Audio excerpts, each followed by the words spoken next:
머니투데이의 김성은 기자입니다. 순방 고생하셨고 시차 적응을 좀 하고 계신지 모르겠습니다.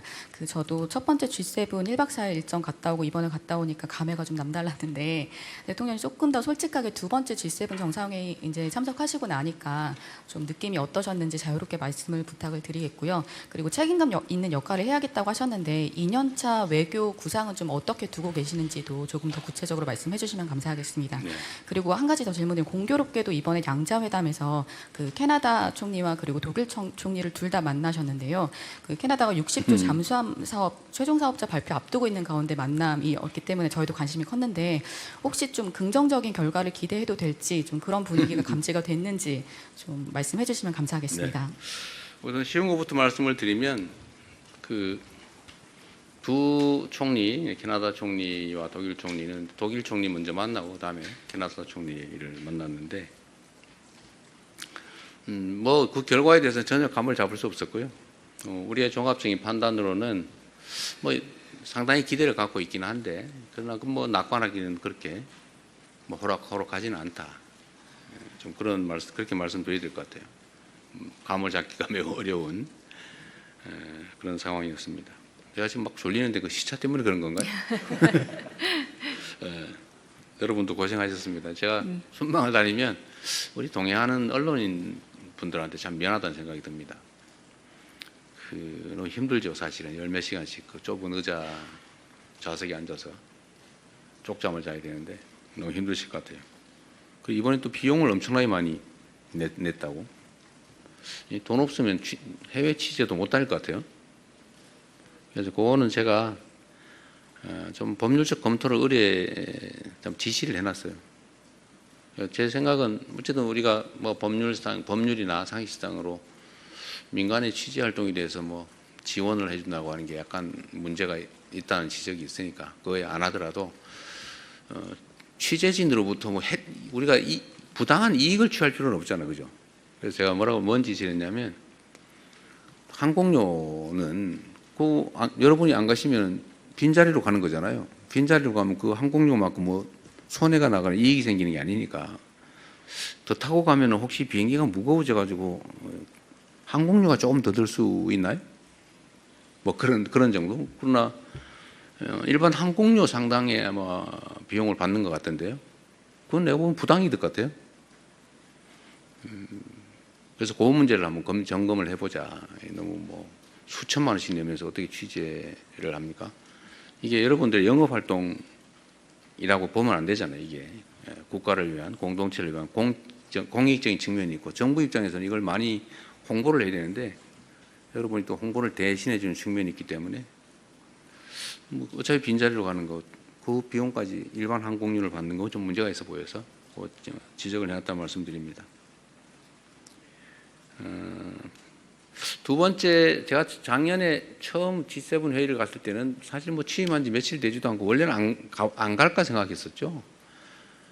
초청이 있지만 안 갈까 생각했다가 이게 매우 중요한 회의라서 어쩔 수 없이 갔고 또 이렇게 처음 보는 사람들이고 다 외국 정상들이 여러분도 개인적으로 사람을 처음 만나면 좀 어색하고 불편한 것처럼 국가 정상들도 사실 처음 보고 그러면 막 쑥스럽고 어색하고 그래요.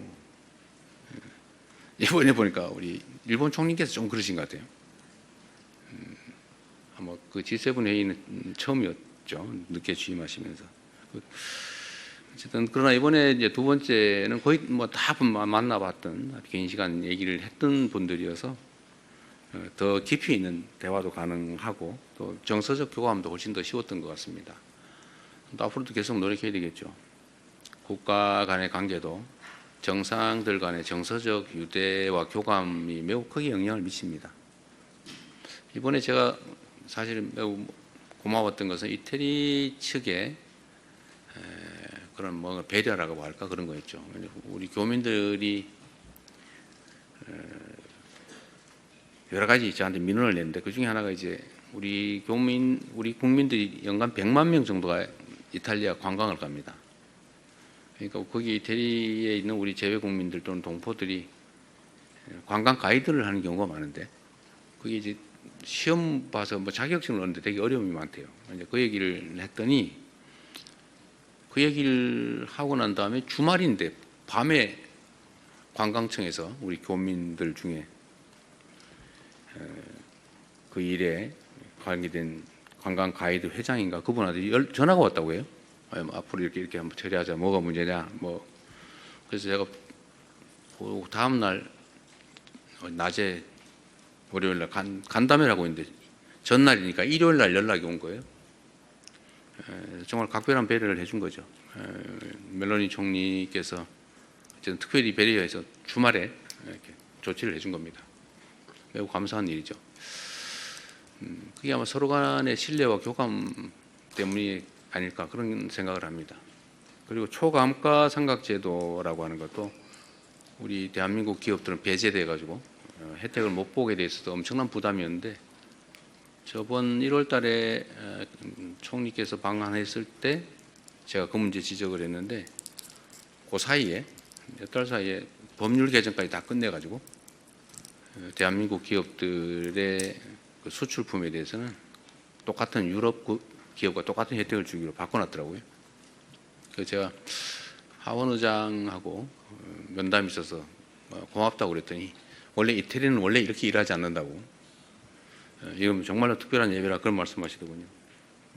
그래서 말씀드리고 싶은 것은 정상들 간의 잦은 교류 그리고 정상들 간의 정서적 교감 이게 매우 중요하다. 앞으로 더 많이 노력해야 되겠다 그런 생각이 듭니다.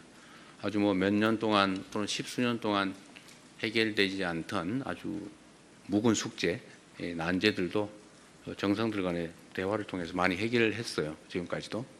그래서 좀 더 가급적이면 임기 전반에 초반에 외국 정상들 간의 정상회담 교류는 좀 최대한 많이 하려고 합니다. 힘들긴 한데 사실 임기 후반에 가면 사실 그게 뭐 그렇게 효과를 보기 어렵죠. 이미 다 조치할 수 있는 시간이 다 지나버리기 때문에 초반에 많이 하려고 하는데 육체적으로 좀 부담되고 어렵긴 한데 또 여러분들은 매우 어렵긴 하겠지만 좀 앞으로도 좀 더 자주 많이 나가게 될 것 같습니다. 또 많이 초청해서 많이 오시게 되지 않을까 싶습니다.